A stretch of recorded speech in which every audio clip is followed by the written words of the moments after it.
اور یہ بہت ہی اچھا قدم ہے، اچھا قدم ہے، بہت اچھا قدم ہے، بیکاز کہ ایم کیو ایم جس طرح کے صرف اردو بولنے والے اور مہاجر جو تھے ان کو ہی ان کے ووٹر، ان کے سپورٹر اور ان کے M N A M P A اور سارے کارکن وہ ہوتے تھے، تو وہ ایک کنویں کے مینڈک کی طرح حیدرآباد کراچی کی جماعت ہے. تو انہوں نے پورے پاکستان میں کوشش کی جانے کی، وہ اسی وجہ سے ناکامی ہوئی.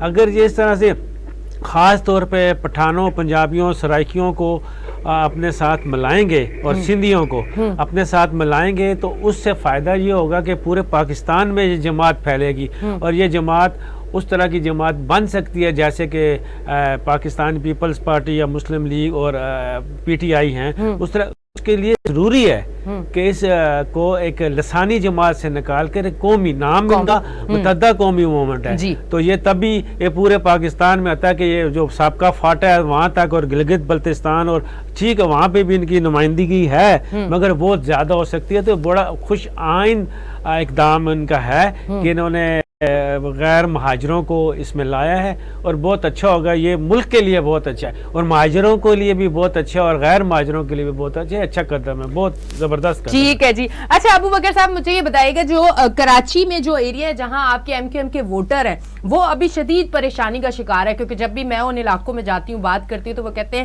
کہ اب ہمارے علاقوں میں کوئی سہولت نہیں ہے کیونکہ ہم ووٹر جو تھے اور جو سپورٹ کرتے تھے وہ ایم کیو ایم کو کرتے تھے. اس حوالے سے بتائیں ان علاقوں میں ان لوگوں سے جو آپ کے ووٹر تھے ان سے آپ کی بات ہوئی، کیا گلے تھے ان کے، کیا چیزیں تھی، تھوڑا سا اگر اس حوالے سے بتائیں تاکہ وہ بھی آپ کی آواز سنیں. جی دیکھیں 2018 میں جو الیکشن ہوئے اس میں کراچی سے 4 نشستیں قومی اسمبلی کی ملی ایم کیو ایم کو، اور 2 حیدرآباد سے. جنرل سیٹوں کی میں بات کر رہا ہوں. 4 نشستیں ہمارے پاس ہیں جس میں سے ویسٹ سے نشست ایک ملی اورنگی سے، ایک سینٹرل سے 2 ملی ہمیں، ایک اسامہ قادری بنے اور ایک خالد مقبول، اور ڈسٹرکٹ اورنگی سے ایک نشست ملی جس پہ پہلے ڈپٹی اقبال تھے، ان کے انتقال کے بعد وہاں پہ میں منتخب ہوا اور میں وہاں پہ بنا. ایسٹ میں پورے، ساؤتھ میں پورے ہمارے پاس کوئی نمائندگی نہیں ملی. اچھا اس پورے 5 سال کے ادوار میں سندھ میں ہمارے تقریباً 21 MPs reserve seat کو ملا کر تھے، لیکن بدقسمتی سے سندھ کے اندر سندھ حکومت نے اس پورے 5 سال میں ایم کیو ایم کے کسی نمائندے کو 1 ٹکا بھی نہیں دیا کہ وہ اپنے علاقوں میں جا کر ترقیاتی کام کے حوالے سے کوئی خدمت انجام دے پاتے. ہاں فیڈرل گورنمنٹ کے اندر ہمیں فنڈز ملے، اور میں آپ کو دعوت دیتا ہوں کہ آپ آئیں. لانڈی اور کورنگی سے میرا حلقہ ہے، آپ آئیں اور آپ کو میں گلیوں میں ان علاقوں میں، چاہے وہ بارگاہ ہو، چاہے مساجد ہو، چاہے کسی برادری کے رہنے والے ہوں، چاہے مارکیٹ کے اطراف ہو، میں نے اس 1-1.5 سال کے قلیل عرصے میں، چاہے وہ سڑکیں ہوں، چاہے وہ سیوریج کا کام ہو، چاہے وہ پیور بلاک کا کام ہو، کچھ علاقوں میں ہم نے پانی کی لائنیں ڈلائی. وہ کم ڈلوائی اس لیے کہ پانی دستیاب نہیں ہے. میں پانی کے اوپر پیسے خرچ کر دوں، میں پانی کی لائنیں ڈلوا دوں اور پانی اس میں نہ آ سکے تو وہ پیسے کی بربادی ہے. لیکن میں الحمدللہ آپ کو دعوت دیتا ہوں کہ آپ اگر میرے حلقے میں آئے تو میں آپ کو دکھاؤں کہ میں نے کتنا کام کروایا ہے. اور یہ احسان نہیں کیا، لوگوں نے ہم پہ اعتماد کیا، اور وہاں سے ہمیں حکومت پاکستان جو فیڈرل گورنمنٹ تھی وہاں سے ہمیں فنڈ ملے پی ڈبلیو ڈی کے ذریعے، اور پی ڈبلیو ڈی نے وہ کام کرایا. تو ہم تو اپنے ضمیر سے بھی مطمئن ہے اور میری عوام بھی مطمئن ہے. اور جہاں جاتا ہوں، کل بھی میں اپنے اس ریلی کے حوالے سے لوگوں میں گیا ہوا تھا تو لوگ ہمیں ہماری پذیرائی کر رہے ہیں، لوگ خوش ہیں. میں امام بارگاہ میں بھی کل گیا دعوت دینے کے لیے، میں ان مساجد میں بھی گیا، مدرسے میں بھی گیا جہاں جہاں ان کے کہنے سے پہلے میں نے ان کے علاقوں کے اندر چرچوں پہ میں نے جا کے پیور بلاک کا، جہاں پہ مسجدوں میں لوگ آتے تھے بارش کی پانی، گٹر کا پانی، تو الحمدللہ میرا اپنا ضمیر بڑا مطمئن. لیکن ہاں یہ ضرور ہے کہ پوری کراچی میں چونکہ ہمارے پاس ماضی میں 25 نشستیں تھی قومی اسمبلی کی، جو 2018 میں نشستیں ہم سے لے کر کسی اور جھولی میں ڈالی گئیں، اور انہوں نے 3.5 سال میں اگر خدمت کیا ہوتا اس شہر کا، یہ سوچ کے خدمت کرتا ہے، ایم کیو ایم کے حوالے سے نہیں، یہ سوچ کے خدمت کر لیتے کہ چونکہ شہر نے ہمیں ووٹ دیا یا ووٹ ہمیں دلوا دیا گیا.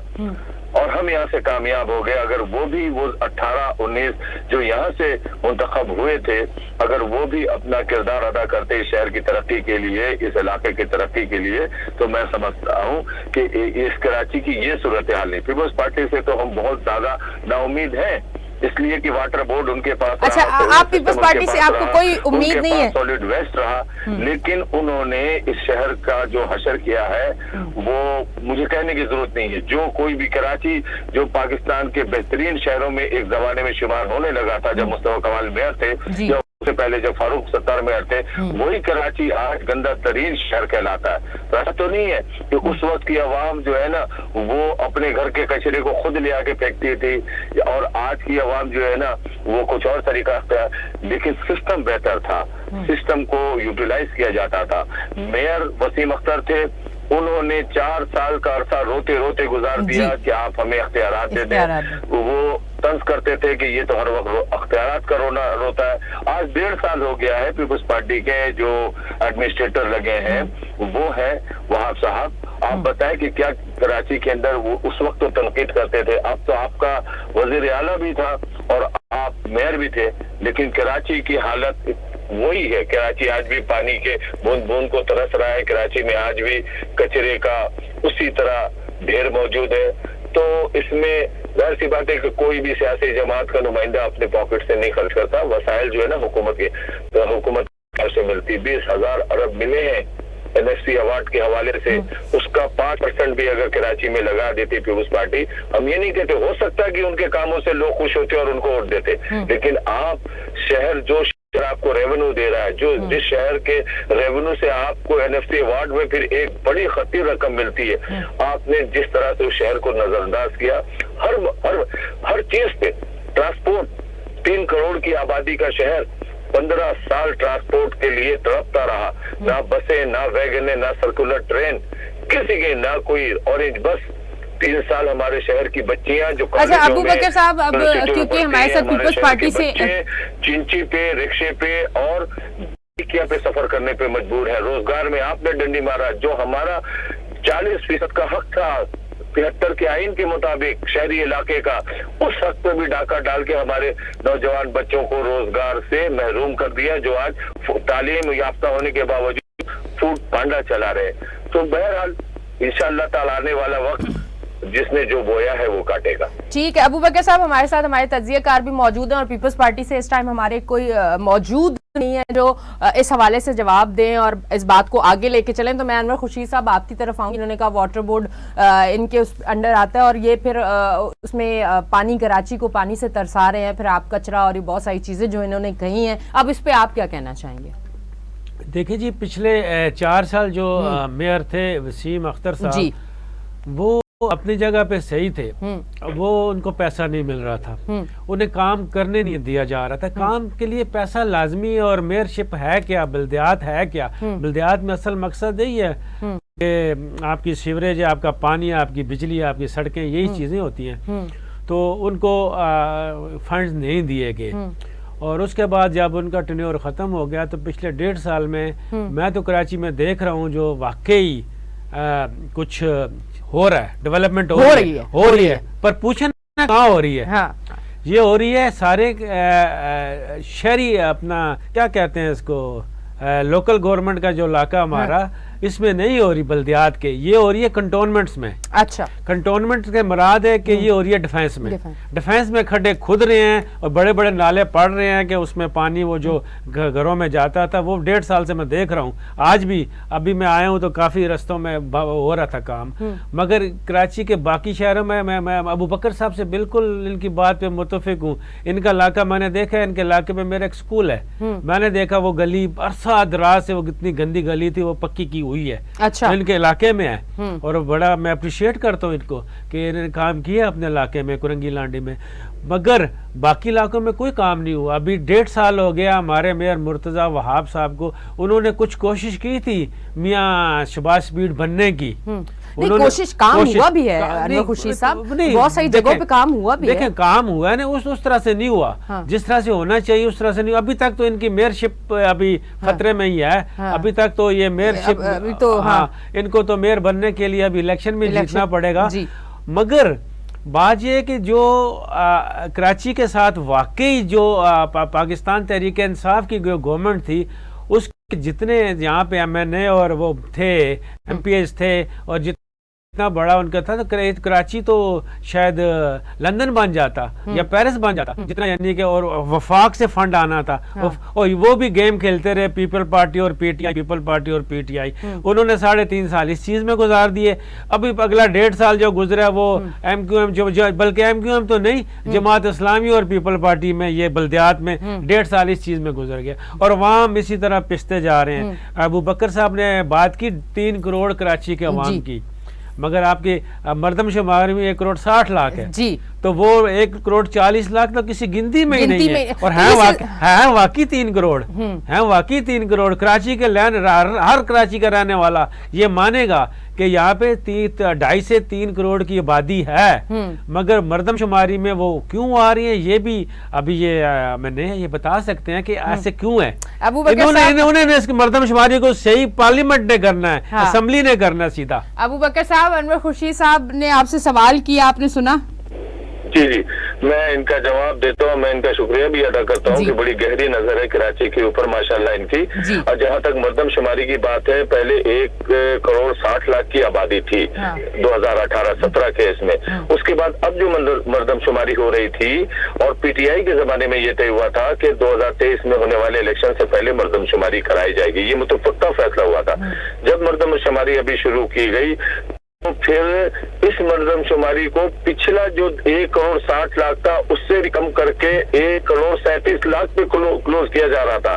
جب یہ اطلاعات ہمارے پاس آئی تو پھر صرف ایم کیو ایم ہی تھی جس نے اس کے اوپر سب سے زیادہ چوکیداری کی، جس نے سب سے زیادہ جا کے ملاقاتیں کی سینسس ڈپارٹمنٹ کے لوگوں تھے، ان کے متعلقہ وزیر سے، پرائم منسٹر آف پاکستان سے تقریباً 7 ملاقاتیں ہماری لیڈرشپ نے کی. میں خود جا کر اس میٹنگ کا حصہ رہا ہوں. اس کے بعد ہم نے مختلف جگہ پہ بات کی، پھر اپنے کارکنوں کو علاقوں میں لگایا کہ آپ اپنے طور پہ ذرا معلومات لیں کہ کس علاقے کی. تو پھر اس کے بعد یہ چیزیں دوبارہ اس کو اوپن کیا گیا اور خود تسلیم کیا سینسس ڈپارٹمنٹ میں کہ کراچی پورے پاکستان میں 30,000 ایسی عمارتیں، بلڈنگیں ہیں ہائی راز جن کو کہ کاؤنٹ ہی نہیں کیا گیا، جس میں سے تقریباً 24,000 کراچی کی تھی.